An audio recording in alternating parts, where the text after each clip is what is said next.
Anti ageing cream পাওয়া যায়। তারা বলে এই ক্রিম মাখলে চামড়ায় ভাঁজ পড়ে না। এটার দাম দাম আছে কিন্তু অনেক। অ্যান্টি এজিং ক্রিম লাগায়, শ্যাম্পু ইউজ করে, অ্যান্টি এজিং অয়েল আছে, এটা দিলে নাকি চামড়ায় ভাঁজ পড়ে না।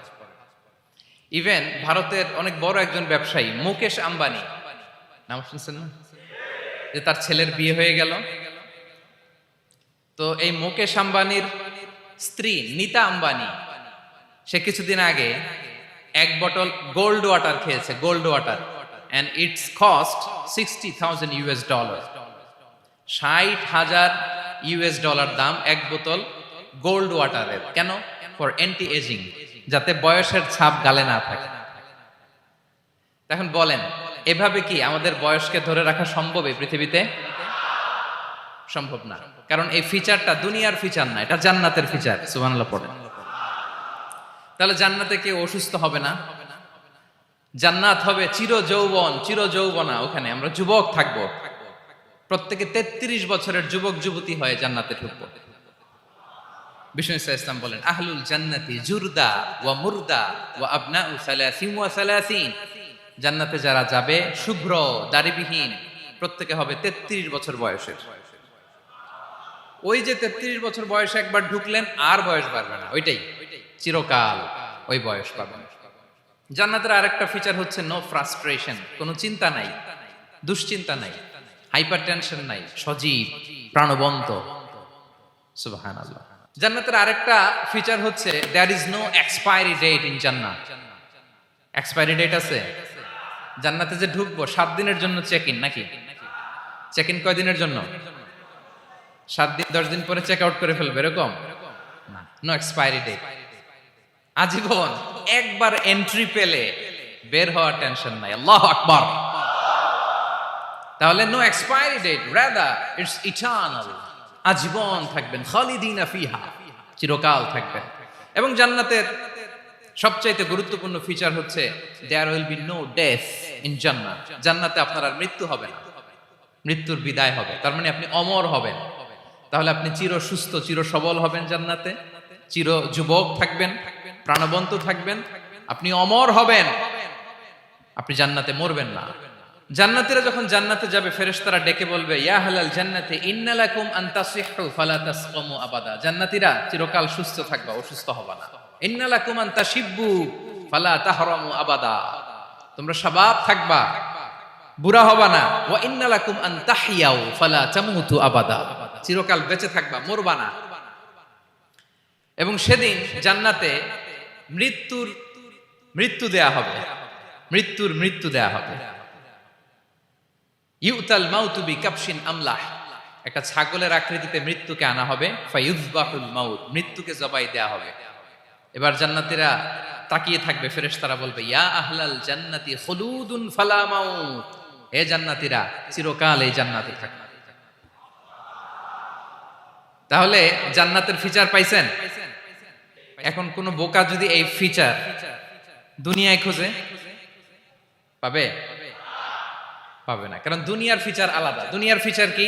এই দুনিয়াতে বিপদ আসবে, কষ্ট আছে দুনিয়াতে, হতাশা আছে, ভয় আছে, অসুস্থতা আছে, বার্ধক্য আছে, এবং এই দুনিয়ার একটা এক্সপায়ারি ডেট আছে, আছে না? দ্য ডে ইউ ডাই, যেদিন আপনি মারা যাবেন, এটা আপনার এক্সপায়ারি ডেট। চলে যেতে হবে, চলে যেতে হবে। এই পৃথিবীতে মৃত্যুর অস্তিত্ব আছে, সবকিছু থমকে দিয়ে, আপনাকে চমকে দিয়ে মৃত্যু চলে আসবে, ঠিক কিনা বলেন? তাহলে এগুলো হচ্ছে দুনিয়ার ফিচার। এই দুনিয়াতে বিপদ আপদ, কষ্ট, ঝুঁকি, স্ট্রাগল, বার্ধক্য, অসুস্থতা, এগুলো নিয়ে আমাদেরকে টিকে থাকতে হয়। এটা দুনিয়ার ফিচার, মিলায় ফেললে হবে না। জান্নাতের ফিচার একটা, দুনিয়ার ফিচার আরেকটা। দুনিয়াতে কষ্ট থাকবে, বিপদ আপদ থাকবে।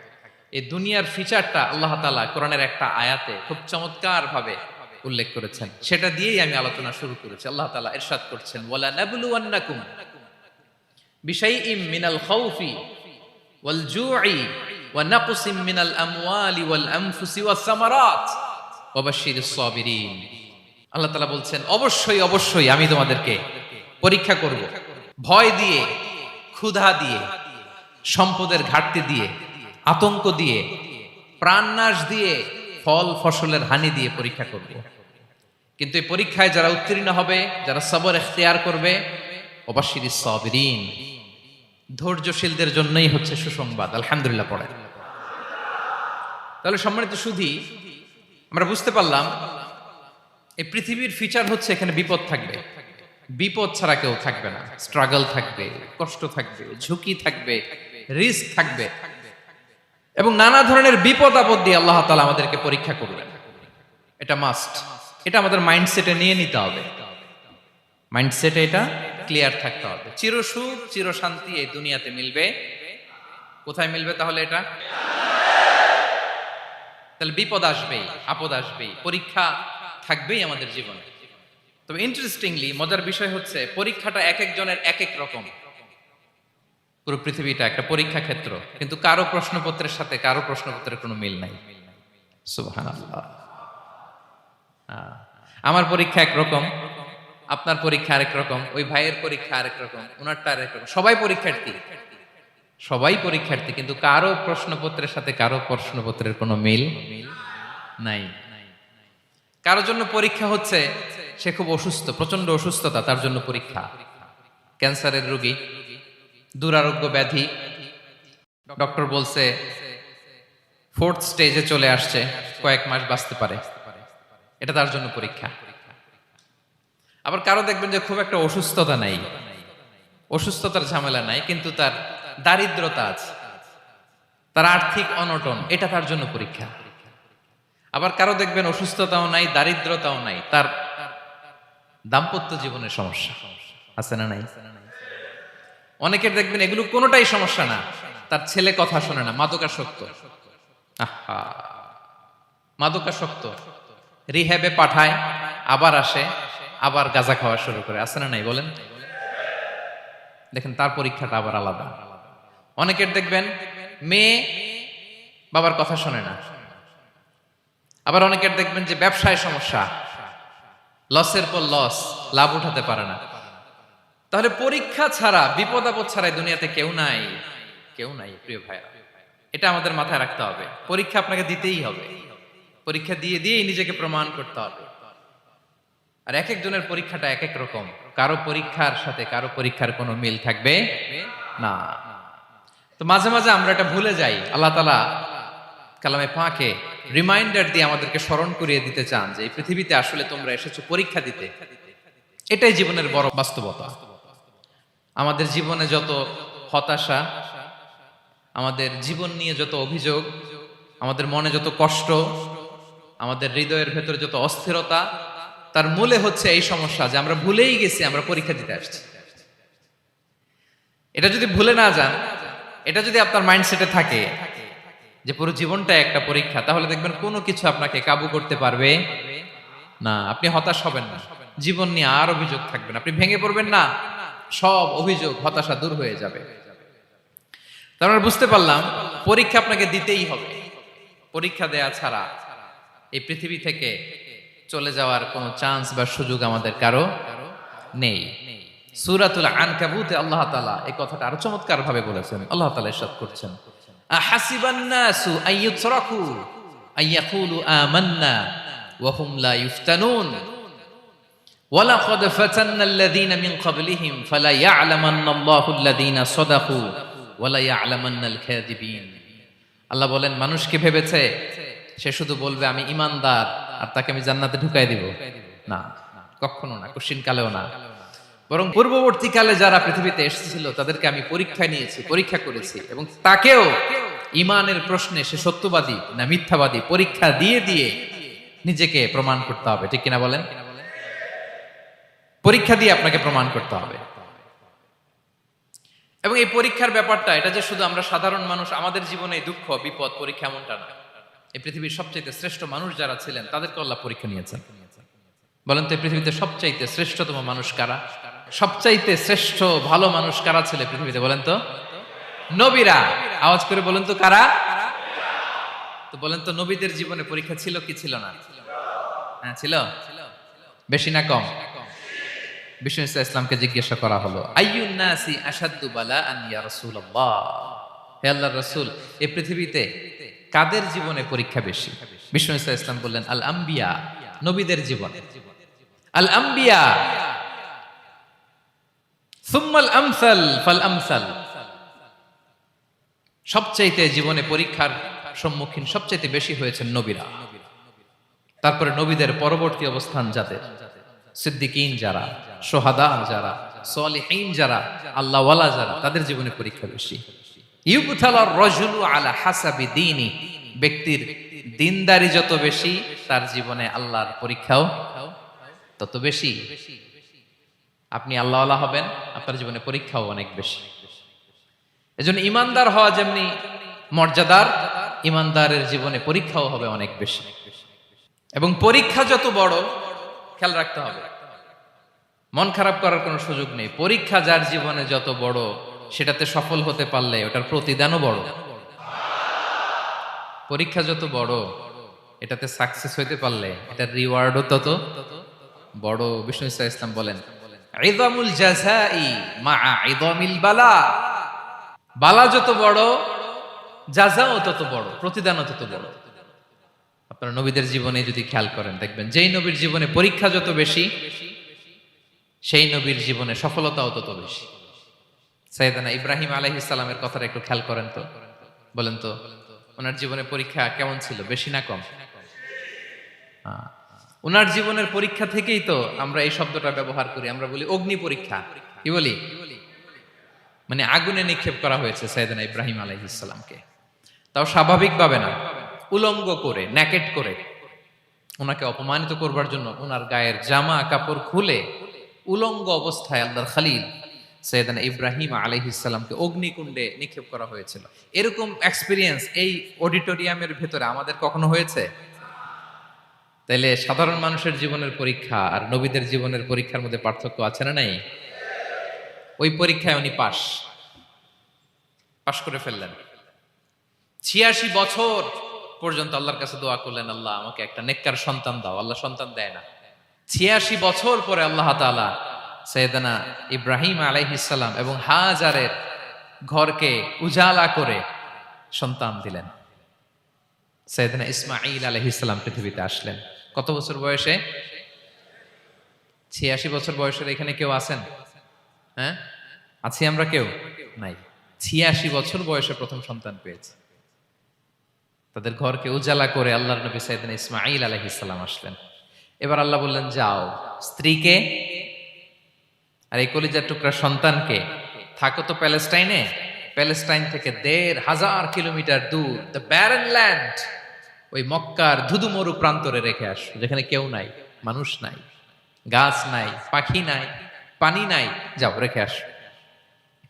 আচ্ছা বলেন তো, ৮৬ বছর পরে যে লোকটা সন্তান পেল, বুঝে শুনে উত্তর দিয়েন, ৮৬ বছর পরে যে লোকটাকে আল্লাহ তাআলা সন্তান দিল, তার হৃদয়ে ওই সন্তানের জন্য মায়া বেশি না কম? এমনি তো আমাদের প্রথম সন্তানের হিস্ট্রিটা একটু খেয়াল করেন তো। প্রথম আমাদের যে মেয়ে হয়েছিল বা যাদের ছেলে হয়েছিল, তার প্রতি আদর, সোহাগ, দরদ, ভালোবাসা, আল্লাহ কত ছিল। আর ৮৬ বছর বয়স আল্লাহ তাআলা ওনাকে সন্তান দিলেন, দিয়ে বললেন, যাও হাজারকে আর ইসমাঈলকে মক্কার ধুধুমরু প্রান্তরে রেখে আস। আল্লাহ তাআলা বলতে দেরি, চলে যেতে দেরি নাই, মুহূর্তে উনি রওনা হয়ে গেলেন। সুবহানাল্লাহ পড়বেন না? রেখে আসলেন মক্কার ধুধুমরু প্রান্তরে। এবার আল্লাহ বললেন, যাও রিটার্ন ব্যাক টু প্যালেস্টাইন, প্যালেস্টাইনে চলে যাও। চলে গেলেন, হৃদয়টা ভেঙে খান খান। অনেক বছর পরে আল্লাহ তাআলা আবার অনুমতি দিলেন, যাও এবার ছেলেকে দেখে আসতে পারো, যাও প্যালেস্টাইন থেকে আবার মক্কায় যাও। সাইয়েদনা ইব্রাহিম আলাইহিস সালাম প্যালেস্টাইন থেকে আবার ১৫০০ কিলোমিটার পথ পাড়ি দিয়ে, এখনকার মতো ফ্লাইটে যায় না, গাড়িতেও না, উটে করে। কিসে করে?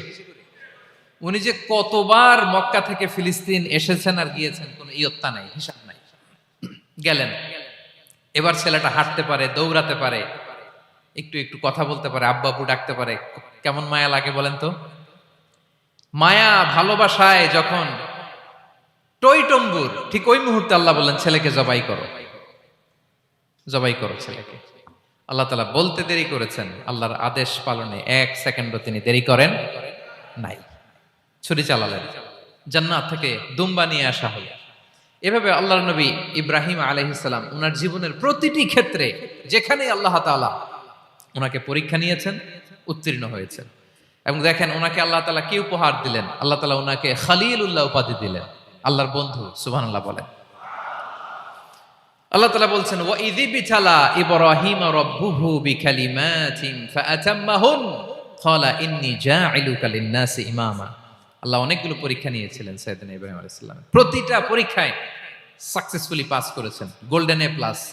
আল্লাহ বলেন ইন্নী জাঈলুকা লিন-নাসি ইমামা, I'm gonna make you the leader for the entire human being. I'm gonna appoint you as a leader for the entire universe. গোটা বিশ্বের জন্য, গোটা মানবতার জন্য আমি তোমাকে লিডার বানায় দিলাম।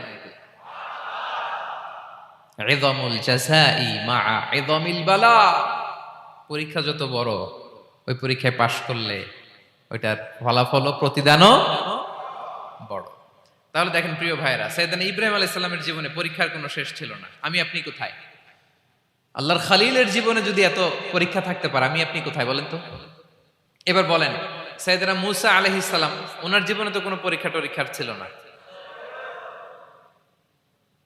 হ্যাঁ, গুণে শেষ করতে পারবেন? জন্মটাই তো হয়েছে পরীক্ষার মধ্য দিয়ে। মিশরের ছেলে সন্তান হইলে ফেরাউন বলছে জবাই করো, ওনার মা এরকম সিন্ধুকে করে ভাসায় দিলেন নীল নদীতে। আল্লাহু আকবার! কি একটা রোমাঞ্চকর পরিস্থিতির মধ্য দিয়ে আল্লাহ তাআলা ওনাকে বাঁচালেন। সুবহানাল্লাহ। জন্মই হয়েছে পরীক্ষার মধ্য দিয়ে। বড় হইলেন, ফেরাউনের ভয়ে দেশ ত্যাগ করলেন, মিশর থেকে মাদিয়ান। আবার আল্লাহর আদেশে যখন ফিরে আসলেন, আবার ফেরাউনের সাথে তর্ক বিতর্ক, যুদ্ধ। একটা রাত আল্লাহ নবী মূসা আলাইহিস সালাম শান্তিমতো মিশরে ঘুমাতে পারে নাই। একটা রাত শেষ পর্যন্ত এই ফেরাউন মূসা আলাইহিস সালামকে ধাওয়া করেছে। ফেরাউনের ধ্বংসের আগ পর্যন্ত সে মূসা আলাইহিস সালামকে ধাওয়া করেছে। তার মানে মূসা আলাইহিস সালাম এই বিপদ আপদ পরীক্ষা এগুলো থেকে মুক্তি পান নাই। এবার বলেন ঈসা আলাইহিস সালামের কথা, ওনার জীবনে তার পরীক্ষা ছিল না? কি পরীক্ষা ছিল? হ্যাঁ, আল্লাহু আকবার। Same scenario goes to the biography of every messenger in the world. পৃথিবীর সব নবীর ক্ষেত্রে একই ঘটনা ঘটেছে। সাইয়েদনা ঈসা আলাইহিস সালাম দাওয়াত যখন দিলেন, ওনার বিরোধিতা শুরু হলো, ওনাকে হত্যার ষড়যন্ত্র হলো। ইভেন কি ওনাকে মারার জন্য বনি ইসরাইলেরা উদ্ধত হলো, জানে বাঁচবার জন্য পালালেন। এক ঘরে ঢুকলেন, চারদিক দিয়ে ঘেরাও করলো, উনি দরজা জানালা লাগাই দিলেন। ওরা বললো একজন দরজা ভেঙে জানালা ভেঙে ভিতরে ঢুকে দেখো বেটা ঈসা কি করে। একজন ভিতরে ঢুকছে, ঢুকার সাথে সাথে বাল রাফাআহুল্লাহু ইলাইহি, আল্লাহ তাআলা ঈসা আলাইহিস সালামকে উপরে উঠায় নিলেন। আর যেই লোকটাকে তারা ভিতরে ঢুকালো, তার চেহারাকে আল্লাহ তাআলা ঈসা আলাইহিস সালামের চেহারার মতো করে দিলেন। এবার তার বাইরের সাথীরা বলে ঘটনা কি, বেটা ঈসাও বেরোয় না, আমাদের লোকটাও বেরোয় না, সবাই ঢুক। দরজা ভেঙে ভেতরে ঢুকে দেখে ঈসা দাঁড়ায় আছে। বলেন তো এটা ঈসা না মিসা? এটা কি আসল ঈসা? ওমা কতালু ওমা সলাবু ওয়ালাকিন শুব্বিহা লাহুম। আল্লাহ বলে তোমরা আমার নবী ঈসাকে হত্যাও করতে পারো নাই, শুলেও চড়াতে পারো নাই, আমি সেফটি সিকিউরিটি দিয়ে আমার নবী ঈসা আলাইহিস সালামকে আকাশে তুলে নিয়েছি। তাহলে ওনার জীবনে পরীক্ষার শেষ ছিল না। এবার যদি আমরা বিশ্বনবী সাল্লাল্লাহু আলাইহি ওয়াসাল্লামের জীবনের দিকে তাকাই, ওনার জীবনটা দেখেন তো। আমাদের পেয়ারা নবী বিশ্বনবী মুহাম্মদুর রাসূলুল্লাহ সাল্লাল্লাহু আলাইহি ওয়াসাল্লাম, ওনার জীবনে কি স্ট্রাগল ছিল? স্ট্রাগল। মাক্কি জীবনের কথা যদি একটু খেয়াল করেন, দেখেন তো 3 বছর শিয়াবে আবি তালেবে জেল খেটেছেন, না খেয়েছিলেন। ওনার বংশের লোকেরা প্রথমে ছাগল খেয়েছে, ছাগলগুলো যখন শেষ, ছাগলের চামড়াগুলো শুকিয়ে ওইটা খাইছে। গাছের পাতা ছাল এগুলো খেয়ে খাবারের অভাবে বেহুশ হয়ে পড়ে থাকতো তারা। না খেয়ে কয়দিন ছিলেন আপনি? আমি কয়দিন ছিলাম না খেয়ে? মনেই তো পড়ে না খেয়েছিলাম কিনা কোনোদিন। এ হচ্ছে মাক্কি জীবন। মেন্টালি প্রেসার দেয়া হয়েছে। বিশ্বনবীর চাচা আবু লাহাব তার 2 ছেলে উতবা আর উতাইবা, এদের সাথে বিয়ে দিয়েছিলেন 2 মেয়ের। যখন দাওয়াত দেওয়া শুরু করলেন, 2 মেয়েকে ডিভোর্স দিয়ে দিল। দেখেন, একটা বাবার জন্য প্রাপ্তবয়স্কা মেয়েকে যখন উঠায় নেয়ার আগে ডিভোর্স দেয়, তার মানসিক অবস্থাটা কেমন থাকে বলেন? মেন্টালি প্রেসারাইজ করা হয়েছে, ফিজিক্যালি হ্যারাস করা হয়েছে। বিষ্ণু ইসলাম যখন নামাজে দাঁড়াতেন, উটের পচা নারী ভুঁড়ি বিষ্ণুনবীর কাঁধে চাপিয়ে দেওয়া হতো। আপনার জীবনে এরকম ঘটছে কখনো? আপনি নামাজ পড়তেছেন, ওটের পচা নারী ভুড়ি আপনার কাঁধে চাপিয়ে দেওয়া হয়েছে। কয়দিন হয়েছে এরকম? কয়দিন হয়েছে? হ্যাঁ, তারপরে তো আলহামদুলিল্লাহ বেরোয় না মুখ দিয়ে। কেমন আছেন হুজুর কোয়েন না, বেশি একটা সুবিধার না, তাই না? বেশি একটা একটু মিলাবেন। কতটুকু পরীক্ষা আমরা দিয়েছি। তায়েফে গেলেন বিশ্বনবী, তায়েফে গেছিলেন জমির বায়না দিতে, তাই না? জমি কিনবে তায়েফে। তায়েফবাসীদেরকে জাহান্নামের আগুন থেকে বাঁচাতে গিয়েছিলেন, নিজের জন্য না। সেখানে তায়েফের ছেলেরা পাথর মেরেছে বিষ্ণু ইসলামের গায়ে। এত শুভ্র দেহ ছিল, চেহারা ছিল, বিষ্ণুনবীর গা দিয়ে ঝরঝর করে রক্ত ঝরেছে। ফিজিক্যাল হ্যারাসমেন্টের শিকার হয়েছেন বিষ্ণু ইসলাম। যখন যেদিন বিষ্ণু ইসলামকে হত্যার ষড়যন্ত্র করা হলো, আল্লাহ তাআলার আদেশে তিনি মক্কা থেকে মদিনায় হিজরত করলেন। মদিনাতে যে একটা রাত, সপ্তম হিজরির আগ পর্যন্ত শান্তিতে ঘুমাতে পারেন নাই। 3 দিকে 3 ইহুদি বসতি, বনু কাইনুকা, বনু নদীর, বনু কুরাইজা। আহা, খাওয়ার মধ্যে বিষ মিশিয়ে দেয়া হয়েছিল বিষ্ণু ইসলামের। বাজুর, খাসির বাজুর রান পছন্দ করতেন। এক ইহুদি মহিলা বিষ্ণু ইসলামের ওই রানের মধ্যে বিষ মিশিয়ে দিয়েছিল। ওই বিষের যন্ত্রণায় মৃত্যুর আগ পর্যন্ত বিষ্ণুনবী কাতরাতেন, এবং উনি ইন্তেকালের সময় ওই বিষের ব্যথা যন্ত্রণাতে ইন্তেকাল করেছেন। বিষ্ণুনবীর ইন্তেকালটা শাহাদাতের ইন্তেকাল ছিল। বিষ্ণু ইসলাম বলেছেন, ওই যে খায়বার এলাকার ওই মহিলা যে আমার খাবারে বিষ মিশিয়েছিল, সেই বিষের যন্ত্রণা, বেদনা, কষ্ট আমি অনুভব করছি। খেয়ে না খেয়ে দিন প্রচারের কাজে নিজেকে দিয়েছ বিলিয়ে, তায়েফের কাফিরেরা চিনল না সে আলো, দুষ্ট ছেলেদের পিছু দিল লেলিয়ে, পাথরের আঘাতে ক্ষত বিক্ষত হয়ে সারা শরীর থেকে রক্ত ঝরে। হে রাসূল তোমাকে ভুলি আমি কেমন করে, হে রাসূল তোমাকে ভুলি আমি কেমন করে। হাজার ব্যথা বেদনার পরে ফিরে আসনি তুমি আপন ঘরে, দিনের আলো তুমি ছড়িয়ে দিতে চলে গেলে মদিনায় মক্কা ছেড়ে। হে রাসূল তোমাকে ভুলি আমি কেমন করে, হে রাসূল তোমাকে ভুলি আমি কেমন করে। ঠিক কিনা বলেন? একটা রাত শান্তিতে, শান্তির ঘুম তিনি দিতে পারেন নাই। প্রিয় ভাইরা, তাহলে আমরা কি বুঝলাম? বিশ্বনবীর জীবনে পরীক্ষা ছিল কি ছিল না? আমাদের উপায় আছে? আমরা বাঁচতে পারবো এই বিপদ আপদ পরীক্ষা ঝঞ্ঝাল থেকে? বাঁচতে চাইলেও বাঁচতে পারবো? পারবো না। ইমাম মালিক আলাইহি রাহমা নাম শুনেছেন? ইমাম মালিক, ওনার জ্ঞান থেকে লাখো লাখো মানুষ উপকৃত হয়েছে, কোটি কোটি মানুষ উপকৃত হয়েছে। মদিনার রাস্তায় রশি দিয়ে ওনাকে টেনে হিচড়ে এক এলাকা থেকে আরেক এলাকায় নিত জালেম বাদশারা। ইমাম মালিক আলাইহি রাহমা। ইমাম আহমদ ইবনে হাম্বল, ওনাকে বেত্রাঘাত করা হতো, চাবুক দিয়ে পেটানো হতো। আমাদের মাযহাবের ইমাম আল ইমাম আল আযম আবু হানিফা আলাইহি রাহমা, ওনাকে কারাবন্দী করা হয়েছিল। তার মানে দেখেন, যত বড় বড় স্কলার, যত বড় বড় মাশায়েখ, এমনকি আম্বিয়া আলাইহিমুস সালাম, ওনারাও পরীক্ষা বিপদ আপদ থেকে রেহাই পান। পাইছে? তাহলে আপনি আর আমি পাবো? বলেন তো। তাহলে এটা আমাদের ব্রেইনে গেঁথে নিতে হবে যে জীবন মানেই এখানে বিপদ থাকবে, পরীক্ষা থাকবে, স্ট্রাগল করে করে আমাকে আগাতে হবে। কেউ আমার জন্য রেড কার্পেট বিছিয়ে রাখবে না। এই জীবনটা বড় জটিল। This is life how it's design. এভাবেই পৃথিবীকে ডিজাইন করা হয়েছে। এখানে বিপদ আছে, কষ্ট আছে। এই পরীক্ষা দিয়ে দিয়ে আপনাকে উত্তীর্ণ হতে হবে। বুঝতে পেরেছেন প্রিয় ভাইরা? নাও দ্য কোশ্চেন অ্যারাইজ, এখন প্রশ্ন হচ্ছে, কেন আল্লাহ এই পরীক্ষা নেন? কেন? আল্লাহ তাআলা সূরা মুলকে বলেছেন এই পৃথিবী সাজানোর, এই জীবন মৃত্যুর এই খেলা, এটার উদ্দেশ্যটাকে আল্লাহ তাআলা স্পষ্ট করে বলেছেন, আল্লাযী খালাকাল মাউতা ওয়াল হায়াতা লিয়াবলুয়াকুম আইয়ুকুম আহসানু আমালা। জীবন মৃত্যু দিয়ে তোমাদের জীবনকে সাজানো হয়েছে এজন্য, যাতে করে তিনি তোমাদের পরীক্ষা করতে পারেন। কি করতে পারেন? তোমাদের মধ্যে কে সৎকর্মে অগ্রগামী, কে কাজে ভালো, আমলে ভালো, এটা দেখার জন্য।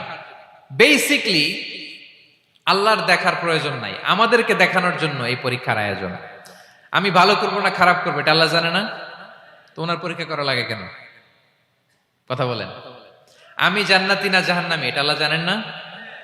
বেসিকলি আমাদেরকে জানানোর জন্য এই পরীক্ষার আয়োজন। কাদেরকে জানানোর জন্য? মানে তুমি জেনে যাও তুমি জান্নাতি না জাহান্নামী। আমি ভালো করেই জানি। একটা ছোট্ট উদাহরণ দিলে বুঝতে পারবেন প্রিয় ভাইয়েরা। ধরেন আল্লাহ তাআলা দুইজনকে সৃষ্টি করলেন। উদাহরণস্বরূপ একজনের নাম আব্দুল্লাহ আর একজনের নাম আব্দুর রহমান। সৃষ্টির পরে আব্দুল্লাহকে বললেন, আব্দুল্লাহ আমি জানি তুমি পৃথিবীতে 50 বছর হায়াত পাইতা, খুব ভালো কাজ করতে, তুমি দুনিয়াতে অনেক ভালো কাজ করতে, এটা আমি আগেই জানি, আমার অসীম জ্ঞান বলে আমি আগে থেকেই জানি। তো যাও, তোমার এইমাত্র সৃষ্টি করলাম, যাও তুমি জান্নাতে ঢুকে যাও, কারণ আমি জানি তুমি জান্নাতি হবে। আচ্ছা, আর আব্দুর রহমান তুমি পৃথিবীতে খুব খারাপ কাজ করতে, এটা আমি জানতাম, তোমারে পাঠাইলে খারাপ কাজ করবা, তুমি সীমা লঙ্ঘন করবা, অন্যায় করবা, অপরাধ করবা, তুমি জাহান্নামী হবা, যাও। যেহেতু আমি জানি পরীক্ষার আর দরকার নেই, তোমারে জাহান্নাম দিয়ে দিলাম, যাও ঢুকে যাও। আব্দুল্লাহ ঠিকই জান্নাতে ঢুকে যাবে, আব্দুর রহমান কি ঢুকবে? ঢুকবে। সে বলবে, আল্লাহ এইমাত্র আমারে বানাইলেন, এইমাত্র আপনি আমাকে সৃষ্টি করলেন, সৃষ্টি করেই বলতেছেন তুমি জাহান্নামে যাও, আর বলতেছেন আমি জানি দুনিয়াতে পাঠালে তুমি খারাপ কাজ করবা, তুমি জাহান্নামী হবা, পাঠানোর আর কি দরকার, আগে থেকে জাহান্নামে যাও। আল্লাহ আপনি জানলে জানতে পারেন, আমি তো জানি না। ঠিক কিনা বলেন? সে বলবে, না আল্লাহ আপনি ভুল বলতেছেন, এই দুনিয়াতে পাঠাইলে আমি খুব ভালো কাজ করতাম, আমি সীমা লঙ্ঘন করতাম না, নামাজ পড়তাম, রোজা রাখতাম, হজ করতাম, যাকাত দিতাম, সাদাকা করতাম, চ্যারিটি করতাম, জনকল্যাণকর সব ভালো কাজগুলো আল্লাহ আমি করতাম। এজন্য আল্লাহ তাআলা পরীক্ষার আয়োজন করেছেন, যাতে করে তুমি জেনে যাও যে পৃথিবীতে তুমি কি করেছো। এখন আর আল্লাহকে এক্সকিউজ দেওয়ার সুযোগ নেই।